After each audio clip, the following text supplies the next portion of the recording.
राधे राधे माँ। शिवरात्रि तो हर महीने आती है, परंतु फागुन की शिवरात्रि का क्या महत्व है और इसके पीछे की क्या कथा है? राधे राधे बच्चे। ऐसे तो हर मास में जो है शिवरात्रि आती है, लेकिन फागुन महीने की कृष्ण पक्ष की चतुर्दशी जो तिथि है उस दिन महाशिवरात्रि आती है। और हमारे शास्त्रों में पुराण में ऐसी कथा का वर्णन है कि इसी रात्रि को भगवान शिव शंकर और माँ पार्वती का विवाह हुआ था और भगवान शंकर ने गृहस्थ जीवन में प्रवेश किया था। और भी बहुत सारी मान्यताएं हैं। कहा जाता है कि एक निषाद राज शिकारी थे जिसने अनजाने में ही भगवान शिव की पूजा जो है 4 प्रहर में करती थी, तो उसको अंत में जाकर के मोक्ष की प्राप्ति हुई। और इसी दिन जो है भगवान निराकार रूप को छोड़ करके साकार रूप में लिंग रूप में प्रकट हुए थे। और कहा जाता है कि इसमें बहुत सारे जो विधान है। ऐसे तो भगवान शंकर जो है एक लोटे जल से ही प्रसन्न हो जाते हैं, लेकिन अगर हम नियमों के साथ और भाव के साथ और पवित्रता के साथ यदि हम भगवान की पूजा करते हैं तो भगवान हमें जो है उसके अच्छे परिणाम देते हैं। देखिए, इसमें ये है कि जैसे हम शिवरात्रि का व्रत रख रहे हैं, जो इस बार जो है 15 फरवरी 2026 को रविवार को आ रहा है। तो उस दिन सबसे पहले तो आप ये देखें कि आपने बेलपत्र जो है वो एक दिन पहले तोड़ लेनी है। जिस दिन भगवान का व्रत हो उस दिन जो है बेलपत्री नहीं तोड़ते हैं। भगवान को भांग, धतूरा, बेल और साथ में बेर और साथ में काले तिल, शहद, जो पंचामृत है, इस प्रकार का आपने स्नान जरूर करवाना चाहिए। कभी भी भगवान को जो है गिले सर या फिर आपने खुले बालों के साथ भगवान की पूजा नहीं करनी चाहिए। और इस दिन जो है नमक से परहेज़ लेना चाहिए, नमक नहीं खाना चाहिए।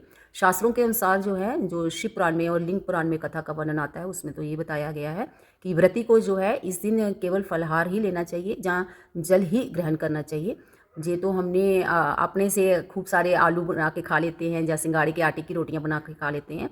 जी, हमने अपनी सुविधा के अनुसार जो है वो व्रतों का नियम बना लिया है, लेकिन ऐसा कहीं भी वर्णन नहीं है। इस दिन हमें अन्न का जो है त्याग करना चाहिए और साथ में नमक का भी त्याग करना चाहिए। अधिक हमें मिष्ठान्न भी नहीं खाने चाहिए। भगवान को आप मिष्ठान्न का भोग लगा सकते हैं। और इसमें मैं एक ज़रूरी बात जो है वो ज़रूर बताऊंगी कि इस दिन जो बच्चे हैं जिनके अभी एग्ज़ाम भी आने वाले हैं, उनके लिए मैं ज़रूर बताऊंगी कि आप, ये नहीं है कि आप मंदिर जा रहे हैं तो वहीं से आप बाल्टी उठाओ, वहाँ से ही आप जल लो, वहीं से आप फूल तोड़ो और वहीं पर आप जल चढ़ा करके घर आ जाओ। नहीं, अपने घर से ही आपको एक लोटे में जो आपको सुविधा लगे, आप लोटे में, बाल्टी में अपने घर से ही जल लेकर के जाएँ और फिर वहाँ पर जल चढ़ाएं। और देखें कि आपने अगर पहले वहाँ पे किसी ने अभिषेक किया है भगवान का, तो उसको अच्छी तरह से पहले भगवान को स्नान करवा लें, वो सारा साफ करके फिर आप जल चढ़ाएं।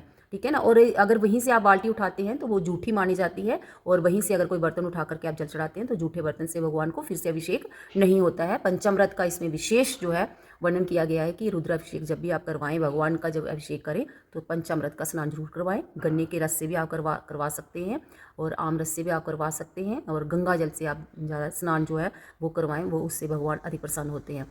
और बेलपत्री का भी आप ध्यान रखें, जब भी आप भगवान को बेलपत्री चढ़ा रहे हैं, जो उसका चिकना साइड है, जो जो प्लेन वाली है, वो भगवान के ऊपर सीधे रखें। ठीक है ना।